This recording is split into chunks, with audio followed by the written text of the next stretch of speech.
Okay, hi there, I'm Alice and welcome to Study Diaries. Okay, in today's little audio, we are going to be talking about William Marrion Branham, right? Whether he's a prophet or not. Okay, this is a very questions-filled type of channel and ooh, creepy. This is just to expand on this audio. Okay, let's begin. So if you don't know who William Marrion Branham is, just go search who he is. He was like a healer, a healing prophet. He was known as like a prophet, right? Who was within the healing ministry of signs and miracles, right? That Jesus Christ is real and that you can be healed from anything, whether it's HIV, cancer, any type of sickness, blindness, or whatever. And if you listen to his sermons, like you find evidence of like people being cured of like multiple things and stuff. Even if like you go online, you'll find people who still like listen to his sermons and they're like, oh my gosh, like this still works to this day and stuff. So boom, bada bang, right? Let's start with me. I was raised in this ministry, right, as a kid, and I didn't know who he was because they never used to expand on who he was. They just always used to tell me that, hey, our church is very different from other churches. A lot of churches or denominations have names. Now, it isn't just that they have names, because I never used to understand until I kept like listening to what they said, like in church, and they were like, hey, all of these denominations, right, they have a certain doctrine that they come with. Right, so one person decides something. So we'll have like Jehovah's Witness, for instance. They are Jehovah Witnesses. They don't even identify as being Christian. They don't follow Christ. They are Jehovah Witnesses. They follow Jehovah, right? They don't believe in hell. They believe that you die and then we all go to heaven at some point. They are immune to the fact that hell is an existing thing, even though it is literally in the Bible. The rich man and the poor man and stuff. So you have Jehovah Witnesses, you have Baptists. I think Baptists believe that you don't have to get baptized to go to heaven. They basically like, as long as you accept God. Let me see, do Baptists believe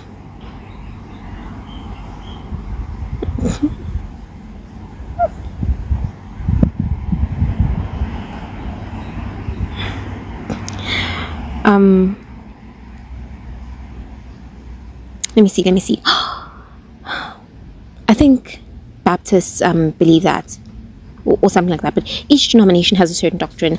The Catholic Church uses the saints as a they use the saints like Mary. They love Saint Mary, Saint John, Saint Mark. They love using the saints as a integrator between them and God, or they use the archangels. They confess to the priest instead of God. So Catholicism is usually judged for basically practicing paganism. And they also used to kind of like fund different doctrines such as the Trinity, which is basically the Father, Son, the Holy Ghost, basically saying those are different entities. You should worship them as different beings when God is one. It's just him in different forms. So I remember growing up like in this ministry, and they were like, hey, this is why we are very different. We are non-denominational. Our church is just a church, right? It's a tabernacle. That's all it is. It doesn't need a name or anything like that. It is what it is, right? No need for some kind of like different thingy-mabobby, right? Boom, bada bang. I grew up and I finally decided to kind of get baptized. So prior to that, I already knew the rules of the church. You wear long skirts, you don't wear piercings, you don't wear tattoos, if you're a woman, you wear long skirts, if you're a man, you wear pants. You do not own a TV. Like, it was a thing, like, you don't own a TV, throw those things away, those things are wrong, right? Etc, etc. So they were like, if you want to get married, the man must ensure that he has a house and blah blah blah blah. So eventually I'm like, okay, I get baptized and I'm like, okay, this is the only church like that's going to get me like to heaven. And they always stress that. They're like, hey, a lot of people do not understand how difficult it is to get to heaven. It is genuinely hard to get in there. It's not something easy that just like happens. It's difficult when you're Christian. They give you the raw truth, actually, looking back, because when you go into other churches, they kind of like give you daisies and stuff like that. They gave you the raw truths so that you knew what to expect when you're in that journey. So they're like, the devil is going to attack you. If he doesn't attack you and your life is too smooth, for a long period of time, I'm telling you now, you were doing something wrong. They always used to be like, when you're a Christian, you are suffering, right? It's very difficult. The life of a Christian is harsh. The devil wants to attack everything, your marriage, your kids, your house, every single thing. He doesn't want to see you get to heaven. He wants you to quit. Okay, so I'm like, boom, bada bang. I get like baptized and stuff. And then boom, right? When you get baptized, everything, every addiction you've ever had just spikes. So everything starts to become kind of worse. Everything becomes worse. Every addiction gets amplified times 10 and stuff. So after I get baptized, I'm like, okay, I start getting into his sermons. I read them, and I was like, okay, who is this man? What does he do? And I got interested in his family, and I found out a lot of interesting information about him. So he grew up, I think he was mixed with Indian blood, like, or something like that. And he kind of had his parents like pass away. I forgot like his actual history. It's been like, how many years? It's been 8 years since I've researched about this man. I was so into it, like when I was like 16 years old. And he had a vision, right, or something, like an angel visited him, and it basically told him, he used to smoke cigarettes as well and stuff. And yeah, he was like, don't touch that stuff.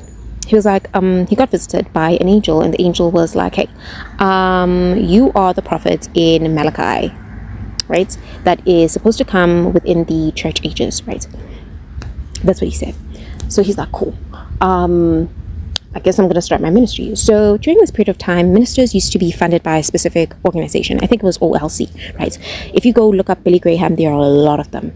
There are Billy Graham, William Marrion Branham. There are other ones, but I remember Billy Graham specifically because he's a much more prominent and famous one now. And he's also discussed by Fiona Burnett. So if you go into Fiona Burnett's book, Eyes Wide Open, she discusses the fact that Billy Graham was basically a pedophile. He had multiple counts of being like a pedophile, and he was within the Illuminati like organization and stuff, and he was like, he was just sent there to preach to people. He was very involved in Hollywood. If you look at Billy Graham, he was within Hollywood, that man, which makes absolutely no sense because those are contrasting environments, right? So the OLC pumped out like these pastors and stuff like that, and then at some point, right, William Marrion Branham got excommunicated because he talked about the serpent seed. When he said that, they were like, this man is a lunatic, he's crazy and all that jazz, and they isolated him. So then he was left with the church members who believed that he was a prophet, right? And then he kept spreading like the gospel. I feel like over researching at times is so wonderful because I used to read multiple things, and now I actually understand where this man is coming from. So boom, bada bang, they excommunicate him. So the serpent seed is basically the sex obsession. Just go look at that video and then it'll explain.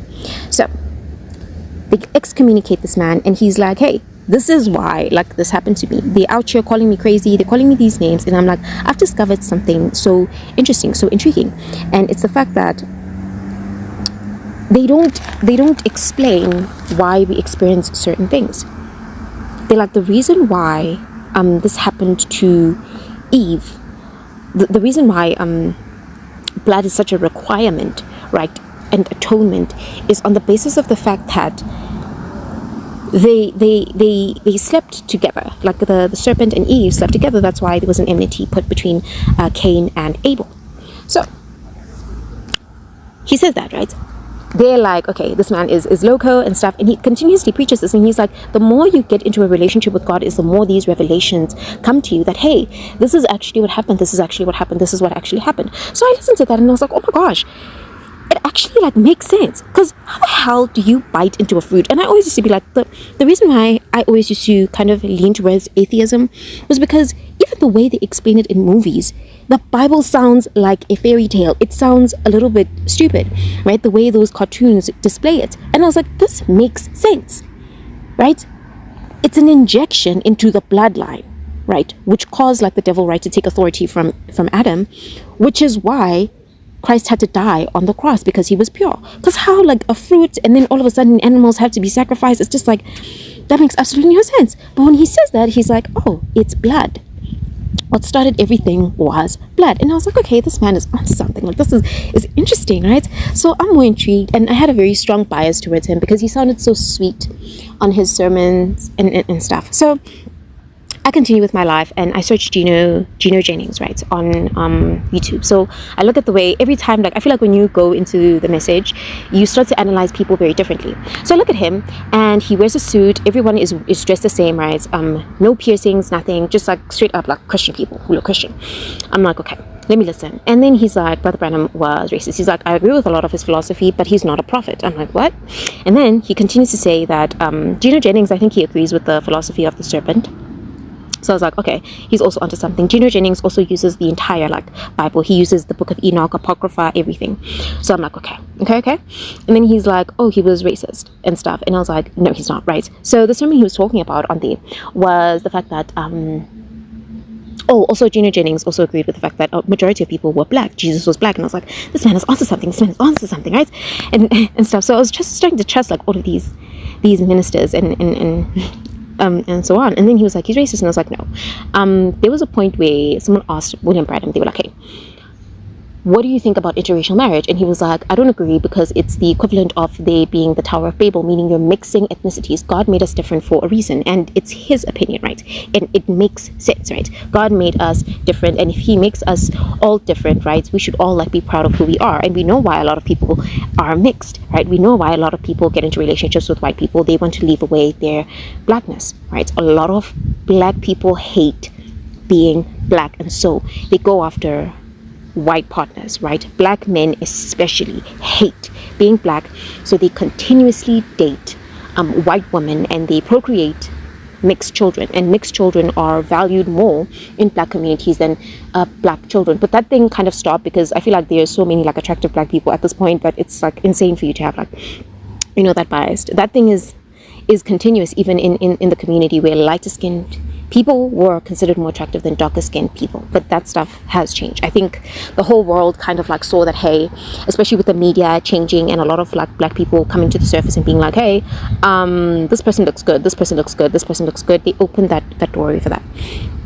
So he says that, right? And I'm like, okay, definitely not racist. He had his own opinion. And even in that sermon, he was like, hey, like, I think like a lot of black people are quite better, right, than white people, because everywhere the white man goes, they cause destruction, right? They colonize like communities and etc. etc. They just ruin how people live. I think that's what he mentioned like in one of his sermons. So I'm like, okay, vibes again. So Brother Branham, he was like, I'm the seventh angel of the seventh church age, because there's an angel for each age. Now, at some point, Martin Luther was a part of those church ages. Not Martin Luther King, the revolutionist, the stuff like that. He was like, that one was he was into the church, right? He was a Christian. Oh my gosh, I need to go back to this stuff, because I was so into this, y'all. Like, I was so into this. So at some point, Martin Luther took out the books in the Bible, which are the Apocrypha, the Book of Enoch and stuff. And when I look back like on researching like about him, he said that he took out these books on the basis of the fact that what do you say? He was like, oh, I took them out because time is running out. It's like a lot of people don't need to know all of this information, which is questionable now, because it makes everything make sense. He's like, no, a lot of people just need to believe right now. You just need to know that Jesus Christ is coming, because we don't have a lot of time for you to be reading through that whole entire Bible. You need to know what happened, just a summary, and that, right? And then that's what he mentioned. So my experience with William Marrion Branham. So at some point, right, in my life, I dealt with someone who was doing witchcraft on me, and I used to listen to his sermons, right, on a daily basis, right. And this girl, when I was listening to these sermons, they used to like kind of protect me and put a guard on me, and my life would be so much better. Now also, I had a relationship, right, with God, so I would talk to him. I didn't just like read my Bible and do nothing. Like, I used to like sit and have conversations with God and like talk to him and like ask him questions and stuff like that. And during that time, I was really questioning his existence as well. And when I tell you, that girl's life went on a trajectory downwards so extreme, it's scary. Like, everything she threw at me used to like ward off like back to her. And on top of that, I was into psychics at some point, and I realized at that point in time when I was listening to those sermons, I had severe protection on me. You couldn't get a reading, you couldn't read my mind, nothing. You couldn't get information about me. So when I found this out, I was like, okay, I feel like this man is actually credible and what he's saying is accurate. Because at some point, right, I started researching. I think I was 17. I was really digging into this man's life, and I got into believer's sign. You can go there, but I suggest you don't, right? If you trust me and what I'm saying, don't go there. Let's say if you're weak-minded, don't go there. If you have a strong mind and you can get over things, then go there. But if not, please just stick to this audio, right? Especially if you're in that ministry. So I went there, right? And they were like, hey, this man is not like a real prophet. He's busy putting on all of these rules and regulations. TV is evil and stuff like that. And they're like, this is not accurate or whatever. And I started digging back and I was like, he wasn't the only one saying this, right? And the reason behind TV being evil, right? Now it's obviously not, depending on the channel that you put on. But the entire purpose of TV was to put on a moral compass around the world, which was through Hollywood. Everything in the world is influenced by Hollywood. You cannot find any country that's not influenced by Hollywood. Even different countries like Korea and stuff, they expect more sexualization of people, a bad moral compass. They associate America with the downfall of humanity. They literally associate it with that. So it's not something out of like the norm. They curse, they see all of these things while societies used to be more conservative. A lot of us were very conservative, right? In different countries, Asia, Africa, Europe, a lot of us were conservative. But America literally spread like its entire agenda around the world that we try to be like them. A lot of people like acting like Americans are stupid and stuff like that, and that they're not cool or whatever and stuff. But a lot of our pop culture is influenced by those people. Why you wear these clothes is influenced by that country. Why you buy an iPhone is influenced by that country. A lot of celebrities by that country. If you see Nicki Minaj doing something, if you see Beyonce doing something, if you see Rihanna doing something, you go and do it because they have the power of influence, right? So I was looking at this and I was like, besides just Brother Branham, TV in and of itself, right? The origin of it is very much so evil because it brings about an agenda. You can go watch that video. It brings about an agenda and it moralizes things that are immoral. They like the dress code. The dress code was very common and there's a reason for that dress code. When you have long outfits on, right? It's on a sense of modesty, because I saw this one guy on TikTok and he was like, modesty has nothing to do with how much skin you show. It literally does. Certain body parts on the human body stimulate certain things in people, right? This goes for men and women, right? The butt is stimulus. The chest, right? Men's chest, their abs, stimulus. Women's boobs and stuff. Certain body parts make people stimulated. Legs, right? You showing your cute little toenails. Everything has a stimulus to the mind. Just a common theme, right? That people get stimulated by. And that's where modesty comes from, right? Because when someone sins because of you, right? And your attire. And I even know this from experience. When I wear certain clothing, right, they give me certain attention. If I wanted like attention from the opposite gender, I would wear certain clothing because I know this is what they look at, this is what they like, and etc. etc. Like the whole racial thingamabobaki, right? White men like looking at women's breasts, and then black men like women's bum, right? So there's so much like that comes to like stereotypes, which is okay, those types of stereotypes, not the racist ones, like black people liking chicken or like watermelon and stuff. That one's just stupid. But just that those types of like stereotypes and stuff, they attract certain attention to people from the opposite gender. And I found that like so interesting. I was like, no, this dress code is for a reason, because no ethnicity can find you attractive if your boobs are covered and your bum is covered, and they can only see your legs and your arms, right? Like no one can. Even like your long legs, there are people attracted to long legs and stuff like that. So I was like, okay, interesting. Then he started saying that he had Freemasonry origins, and that his the very place he was buried in was a pyramid, right? Which is the Illuminati symbol. And he was like, they were basically saying that, oh, like he's into this. And I was like, wait a minute. wasn't he excommunicated from those very people? Like, how is it possible that he is associated with the very people who underdogged him? How do you get underdogged by the Illuminati itself? Like, they cut off all funds from that man. It's not even funny. They did not help him after he started like revealing that information. They cut him off.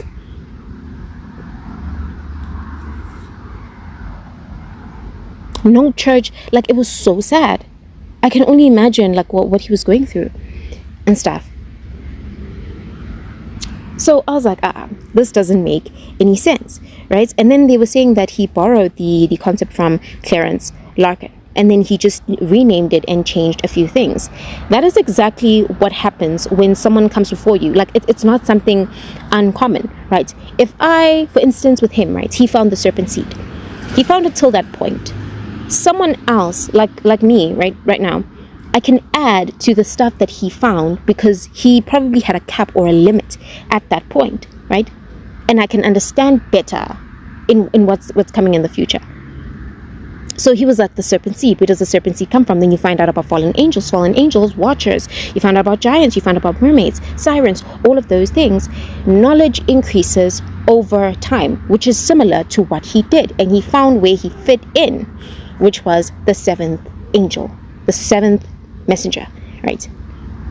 And stuff. So I found that website and I just found like a lot of like inaccuracies in it. And I remember being like, you know what, like convince me, because I'm curious. And I wasn't the type of person who was like, no, like this has to be accurate or anything like that. I was like, hey, I'm curious to actually like know the truth, because what do I have to lose at this point in life? And I found a lot of inaccurate information about this man, and I was like, it seems like he pretty much fits everything. He's very much so an accurate prophet. He had the ability to prophesy. I literally used to dig, and it was so painful because it was something I couldn't discuss, like with my parents. Like, they didn't even know why they were in this thing. And well, they knew, right? But then again, like they were convinced that, oh, like this is the only way, this is the right way and stuff. And I had parents who didn't like questioning things, especially like with my own mother. And so it was a very difficult like time for me. But I was like, I would rather just know like the truth about what's happening. And I found out, and he literally is. There was no rebuttal or anything. And every time I found something on their website, same with Stephen Derby Ministries, where they would take something and completely twist it and misconstrued it. And what's worse is that these people had more experience than me at that time. These people are like 50, 60 years old. They're old. Those people had a long time experience within that ministry. And I only had this at 16, 17 years old. And I was like, but you're being inaccurate. How on earth do I know what he's saying in that sermon? And you took that sermon and preached it. It just does not make any sense. Now, obviously, there's family issues and all that jazz, but the fact of the matter is him. Is he a prophet or not? Because a prophet, right? A signified prophet is someone who is able to, they're not even a predictor. They say, okay, well, they predict things and they actually come true. They have a dream and that dream comes true. They get accurate messages from God. If all of the stuff he talks about and preaches about is accurate, such as him saying makeup is wrong, right? Jezebel had it. I was like, that's not enough. Makeup literally comes from fallen angels. They were like, makeup is, believe a sign. I read the thing and they were like, nothing's wrong with makeup. Makeup came from fallen angels. It's not just Jezebel. They taught that to mankind so that women could make themselves more seductive and attractive as a means of alluring men for the destruction of men. Egyptians used to wear makeup a lot, the eye makeup and stuff like that. All of this stuff had a reason. And so if he's accurate on all of these points, that means he fits that trajectory. That means he is exactly who he said he was. So yeah, that is who he is. Because I had this little like issue, and I was like, oh my gosh, like, is he really real, like, and stuff. Painting, nails, all of that stuff came from fallen angels. And the reason behind this is that they wanted to distort humanity. Rings. Let me tell you about rings and why we weren't allowed to wear rings, because I was like, okay, like, why are we being so restricted and stuff like that? There's a reason why. Everything God teaches us is for our own benefit. So when you wear a ring, because I wore rings and I just like stopped now, you attract spirit spouses to you. Spirit spouses are from the marine kingdom, right? These demons, these entities, they think you are married to them if you do not have a ring and you have a physical spouse with you. They think you are their spouse. So every time you try to get married and you try to do this, your marriages will fail, because this entity is like, you are my husband. You are my wife. All of this jewelry, all of this stuff, it has origins to it. So he didn't just pull this out of nowhere. The angel was telling him things that are accurate. So if the angel is telling him things that are accurate, then it must mean that angel is from God, right? And if that angel is from God, that means he is a prophet. So yeah, that just concludes the audio. For anyone who has like some misconception or anything like that, you can go and research this yourself. I always tell you, question everything, right? I did, and I found exactly what I needed, because I started being like, why is makeup wrong just because Jezebel wore it? Like, you know, I can wear it. I'm not Jezebel. No, honey. It came from fallen angels. They did it on purpose to contort the entire face. And I know this because I can change. I'm so good at makeup. I can change my entire face where I look like a completely different person through makeup. I can literally contort it, change everything, not just light thingy.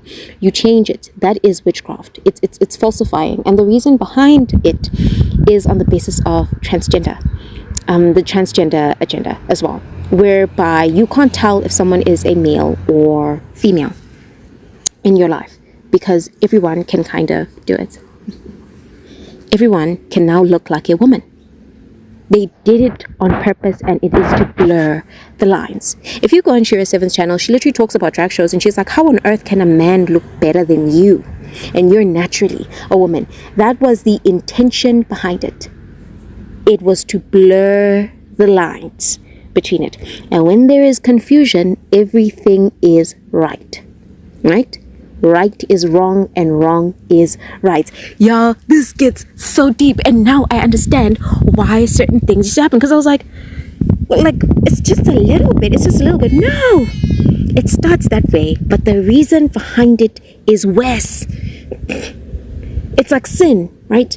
It seems small and tiny, but it leads towards a trajectory worse, starting with cocaine. Just a little sniff, right? You start off with weed, drugs, smoke a little, you know, that person who likes vape first time, right?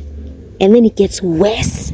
That's exactly what he was warning people against. There's a reason behind why they do these things and stuff. So if you're within that ministry, research. But if you are like safe in that and stuff, and you don't want to question and anything like that, then definitely like go ahead, because you'll be fine either or. I was just like a curious Nancy, because I was like, why? Like, why are we not allowed to wear pants? We're not allowed to wear pants because it is the distinction between genders. And I need to go take off the ones I'm wearing right now. It is a distinction between genders. There must be a distinction between a man and a woman, and they're blurring it on purpose, because when they blur it, everything is okay. All right, thank you so much for watching. Bye.